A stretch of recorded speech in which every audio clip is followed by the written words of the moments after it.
Hi guys, and welcome to Unit 4 in Com 110. So I am on campus and our Wi-Fi is not working all that well at the moment. So I'm just going to show you my screen because I don't think that it can handle the video as well. But know that I'm here, I'm a real person, and I, do have a face.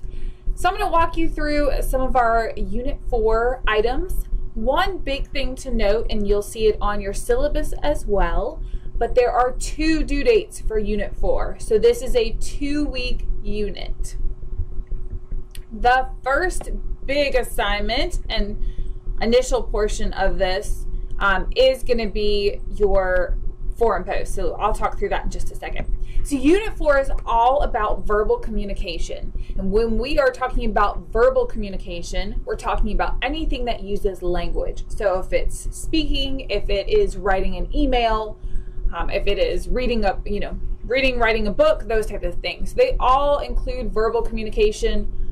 It doesn't necessarily have to be spoken. We look at things like text messages, those types of things here, social media posts. So all of those are considered verbal communication. So anything that uses language. So I'm gonna move on down here. And we have a couple of resources for you. So 2 PowerPoints there, as well as a quick video on what is verbal communication. This is a great video to watch, especially for some explanation on signs and symbols and the difference between connotative and denotative definitions that you will look at in one of your assignments. So let's scroll on down to some of the assignments we're going to be tackling this session. So the first thing I'm going to talk about is the power of words, because that is the first part that is due, and that will be next Tuesday. So the first thing that you're going to do is to sort of think about 2 words, one that provides a positive connotation, so you have good sort of thoughts and feelings about it, and one that is a negative connotation, so a label that's been given to you that's negative. And then you're going to go through and detail your experience. So how has that affected your communication with others, your relationships with others, etc. So I want you to give a good 1 to 2 paragraphs per word. And this initial post, so your response to this, is due in the first week. So go ahead and post that, and then you are responsible for responding to at least 2 classmates as well. This is probably one of my favorite assignments. It's a great discussion board. I don't use discussion boards often, but this is one that I really enjoy, and I think you will as well. So just make sure to read through the directions there, but they're pretty straightforward. So that's your first order of business. Then after that, you can start to tackle the other assignments. So one cool one that we're going to look at is a quick little article that just sort of talks about how our language, our verbal communication has changed some over the years. So this author is sort of making the claim that we might be lacking some verbal skills in today's era. So I'm asking you to respond to this in your Unit 4 journal. So make sure you pull this up, you read through it. I might have it up while you're working on that Unit 4 journal so you can pull particular I'm losing my word here. Claims that the author makes. That's what I was looking for. So you want to infuse some of the things from the article into your journal response. So be able to reference that as much as you can. Your last big assignment is to fill out this connotative versus denotative definition sheet. So I'm going to attempt, if I can get my thing to work a little bit here. Let's see if that will pull up. And of course, it's not going to work on my computer. All right, so when it pulls up on yours, what it looks like is a couple column chart. First, it has a word, then it has a denotative definition, and you'll learn in your reading that denotative is basically D for dictionary, so it's the commonly accepted societal definition.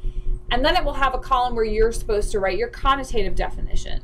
So again, you'll learn this through the reading and the video, but connotative definitions are very personal to a particular person. So they should represent your thoughts, feelings, emotions, history, what have you with that word.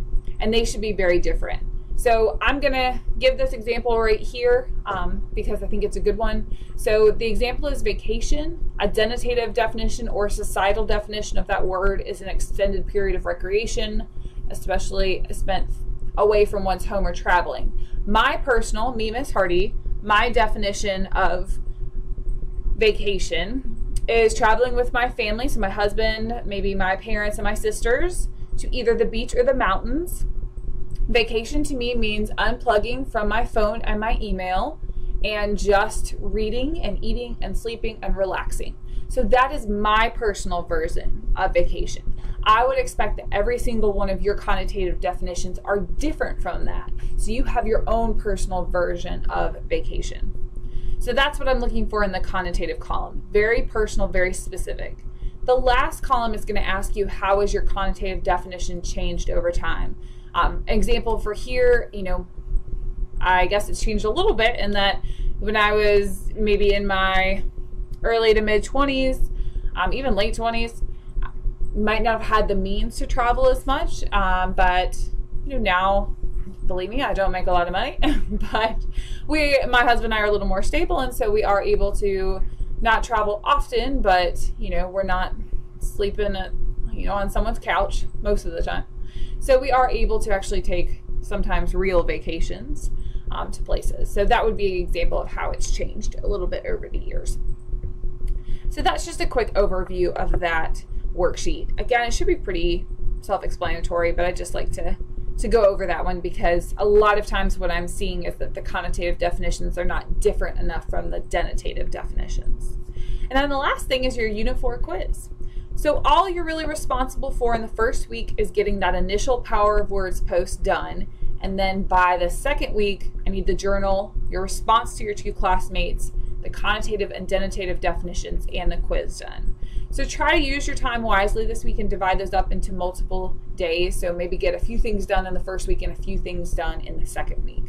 It is important to make sure that forum post is done in the first week because that is what I will use for your attendance for that week. All right. And I invite you to really enjoy and respond to more than two classmates and really get into that discussion. I think it's an excellent one, and I look forward to seeing your posts. Also use these 2 weeks as a little bit of a breather. I know online weeks get very intense, so kind of use that. And as always, if you have questions, concerns, or want to chat, I'm here. All right. Have a great week, guys.